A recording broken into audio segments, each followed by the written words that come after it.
परभणी घटनेच्या निषेधार्थ पुसद बंद. महाराष्ट्र बंदच्या हाकेला पुसद कडकडीत बंद. परभणी घटनेच्या निषेधार्थ पुसद बंद ठेवून घटनेतील पीडितांना न्याय मिळवून द्यावा व दोषींवर कारवाई करावी. संविधानाची विटंबना करणाऱ्या संविधानद्रोही आरोपीसह याचा मास्टर माइंड असलेल्यांवर देशद्रोहाचे गुन्हे दाखल करणे याबाबत आज सर्व संविधानप्रेमी यांनी महाराष्ट्र बंदमध्ये पुसद कडकडीत बंद ठेवून जाहीर निषेध नोंदवलाय. देशाची आण बाण आणि शान म्हणजे संविधान होय. संपूर्ण देश हा संविधानाने पाडून दिलेल्या नियम अटी व कायद्यानुसार चालतो.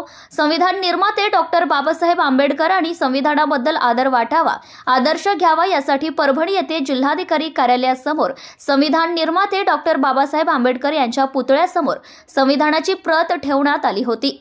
या ठेवण्यात आलेल्या संविधानाच्या प्रतीची विटंबना करण्याची घटना परभणी येथे घडवण्यात आली आहे. या घटनेचा निषेध म्हणून संविधान प्रेमींनी एक आंदोलन उभारले.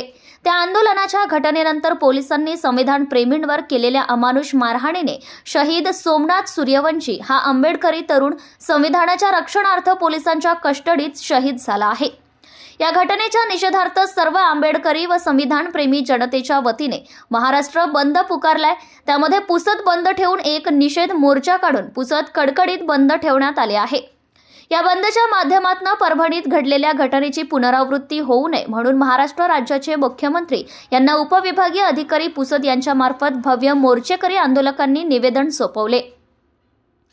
या निवेदनावर भीम टायगर सेनेचे जिल्हाध्यक्ष किशोर दादा कांबळे, बुद्धरत्न भालेराव, भारत कांबळे, अर्जुन भगत, आदिवासी समाज भूषण मारुती भस्मे, संजय वाढवे, रिपाई आठवले गटाचे लक्ष्मण कांबळे, राहुल पाईकराव, प्रमोद धुळे, सरपंच संघटनेचे अध्यक्ष आशिष काळबांडे, विशाल डाके, सनी पाईकराव, हेमंत इंगोले, प्रसाद धुळे, संतोष गायकवाड, प्रभाकर खंदारे, विजयानंद पाईकराव, प्रवीण धुळे, राहुल कांबळे, दयानंद उबाळे, राजरत्न लोखंडे, महेंद्र ढगे, अजय ढोले, संदीप आढाव, भारत कांबळे, राहुल शिंगारे, आकाश सावळे, देवेंद्र खडसे, शरद ढेमरे, प्रफुल्ल भालेराव, नारायण ढोके, निलेश जाधव, शीतलकुमार वानखडे, नरेंद्र जाधव, दिनेश खांडेकर, संदीप जाधव, संदेश रणवीर, राजकुमार पठाडे, बाबाराव उबाळे, विष्णू सरकटे, नितीन पवार, धम्मदीप वाहुळे, ॲडव्होकेट रामदास भडंगे यांच्यासह शेकडो संविधानप्रेमींच्या महिला, पुरुष आणि युवक तसेच युवतींच्या सह्या आहेत.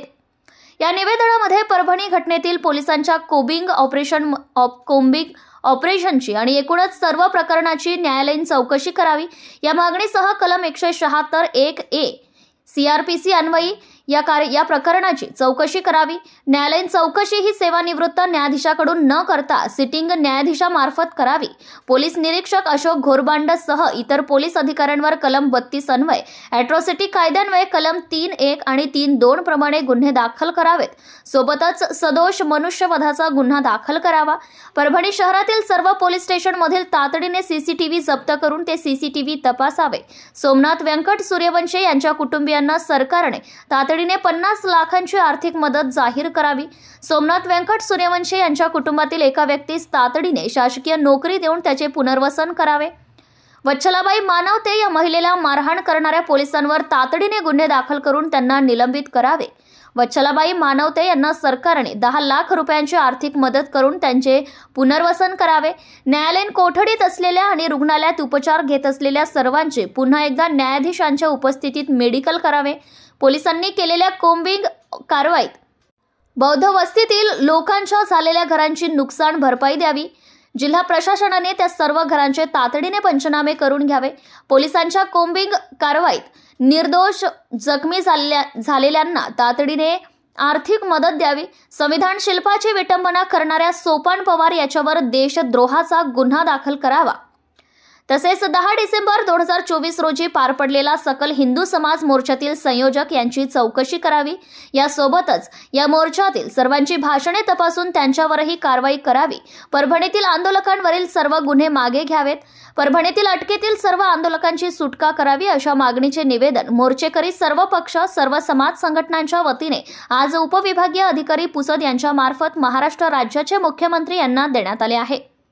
आजच्या दिनांक 16 डिसेंबर 2024 रोजी पुसद बंदमध्ये सर्व आंबेडकरी संविधानवादी पक्ष व संघटनांनी सहभागी होऊन मागणी केली आहे. या मागणीची त्वरित पूर्तता न झाल्यास तीव्र आंदोलन करण्यात येईल असा इशारा सुद्धा या निवेदनाद्वारे देण्यात आलाय.